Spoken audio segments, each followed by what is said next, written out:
COVID-19 has caused a lot of financial uncertainty for a lot of families. And it may be time to start looking at your finances and seeing how you can shift them around a little bit. To help us out today, we have Annika Caldwell, author of 23 and Debt Free. Thank you so much for joining us.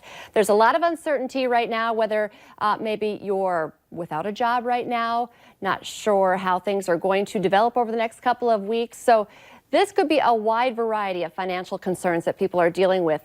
What would be your advice just to start off for people who are nervous? Yeah, I think there are a lot of different angles to take this at, Lisa, because you're right.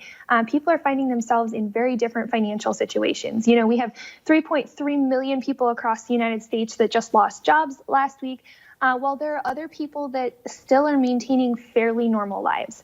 But I would have to say that no matter where you are on the spectrum, whether you have lost a job and you're now trying to figure out what to do without an income, or, you know, life is still feeling fairly normal for you, no matter where you fall in that spectrum, I have to believe that, you know, COVID-19 is still going to impact you in some way, shape, or form. And so this is a really important point for people to be taking a look at those budgets. If you don't have a budget, getting one put together.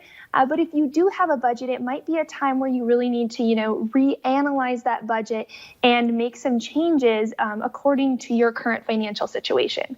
I've been talking a lot about cleaning and decluttering. We have the time on our hands. Maybe we need to sit down and kind of declutter our budget a little bit. Where would you start? Absolutely. So like I said, no matter where you fall on that spectrum, I think you're going to feel some impacts. For example, my husband went to the grocery store this last weekend and he spent $5.50 on a dozen eggs. I about cried. And, you know, typically we would have in that situation just looked at that dozen eggs and said, you know, we'll do without eggs for this week. But Logan really saw it as a need because it was my birthday yesterday and he wanted to make sure I had a cake for my birthday.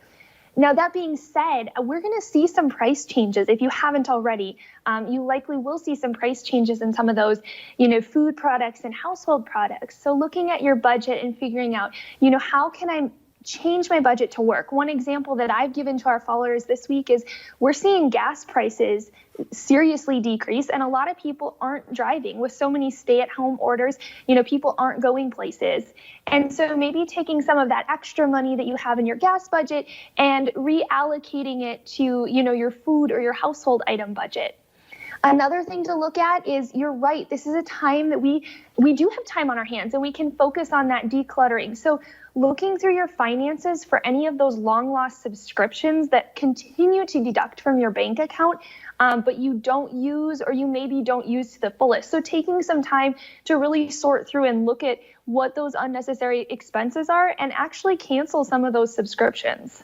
Oh, that is a great one. I know that would save me some money. I have that ESPN Plus app and there's no sports. Why am I still paying for that one? How about some other strategies to stay on the budget? Absolutely. So budgets are so important right now. But there are a lot of people who might be like, what do I do with my budget if I suddenly don't have an income? You know, and it would be a lovely answer to say rely on your savings. But the truth is that 40% of Americans can't cover a $400 emergency. And so there are likely a lot of Americans out there right now that not only don't have an income, but they don't have savings to fall back on. And if you fall in that category, I just want to encourage you to continue with your budget. It's really important to still have a plan and not throw that plan out the window, but to really go on the defense. Because if you're in this situation, chances are the way that you're paying for your living expenses is with a credit card. And just be mindful that any purchase you're making has a 12 to 14%, on average, a 12 to 14% interest rate tacked on it. So really going on the defense, staying in tune to that budget, decreasing as many expenses as you can so that you're not racking up more debt than you need to.